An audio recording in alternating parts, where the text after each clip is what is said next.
RTF vous présente.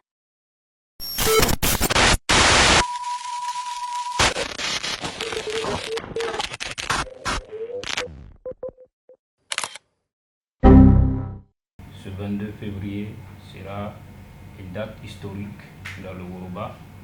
Le Woroba prépare un événement majeur pour dire merci au président de la République. Quelle est votre lecture de ce geste?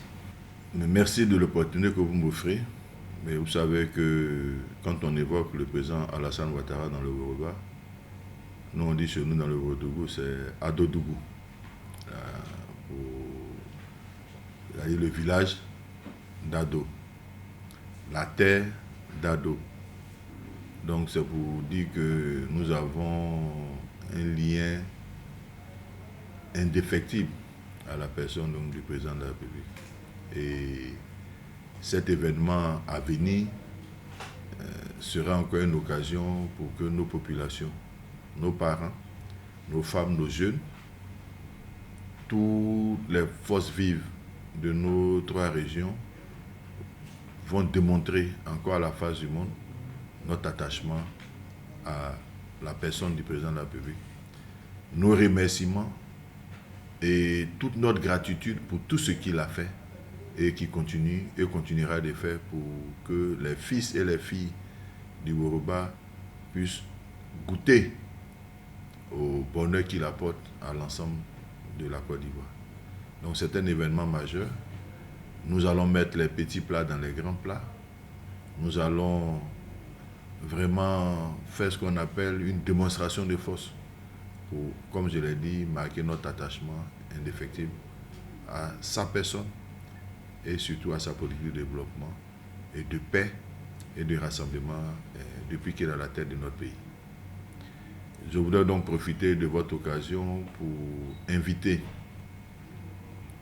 l'ensemble des jeunes, des femmes, de tous ceux qui ont un intérêt dans notre district à effectuer massivement le déplacement pour nous qui venons de la diaspora et tous ceux qui sont de la diaspora également et nos parents qui sont sur place dans une unité d'action comme je l'ai dit, de montrer notre attachement donc, au président de la République.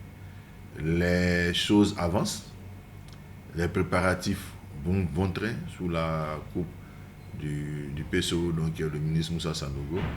Et les réunions s'enchaînent, les voyages de mobilisation ont commencé depuis sur le terrain et continuent de s'amplifier parce que, comme je l'ai dit, il faut que ce jour-là, l'espace de la place de la République de Ségala, capitale du district du Woroba, puisse refuser du monde.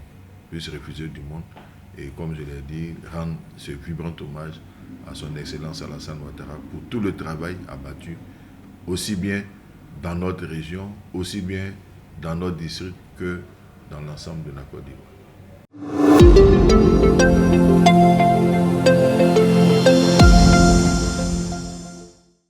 Monsieur Habib Sanogo, le directeur général de l'INGS, n'est pas un hasardeux dans l'affaire.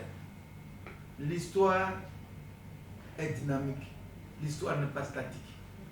Le premier opposant politique à Félix Houphouët-Boigny, c'était Sékou Sanogo, un intellectuel de haut rang de cette génération. Mais au jour d'aujourd'hui, les panafricanistes sont passés. Mais le panafricanisme ne traduit pas se victimiser. Mesdames, Messieurs, Habib Sanogo a pris le relais de la résilience. Il a pris le relais du développement. Il a pris le relais du vivre ensemble, de la cohésion sociale. Habib Sanogo est l'un des éléments fondamentaux de l'avenir du Worodougou. Eh bien, je connais son histoire. Tu connais son histoire. Oui, le Lions Club, le Rotary Club. Autant d'éléments ont caractérisé son évolution. Alors, je vais vous dire tout simplement que Habib dit, il demande à toute la jeunesse du Worodougou de venir accueillir toute la jeunesse du Woroba. Parce qu'il a dit, c'est que là est la capitale du Woroba. Mesdames, Messieurs, très de commentaires, nous au nom de la paix, au nom de la patrie. Le ministre Covenant Kwasi Adjumani a dit comme ça que Alassane Ouattara, le président Alassane Ouattara, c'était l'incarnation du président Félix Houphouët-Boigny. Mesdames, Messieurs, au nom de la paix, il nous a reçus. Nous nous disons merci. C'est donc Radio, Télé, Félix Houphouët-Boigny sur les traces de la paix. Nous partons. Merci. RTF vous a présenté.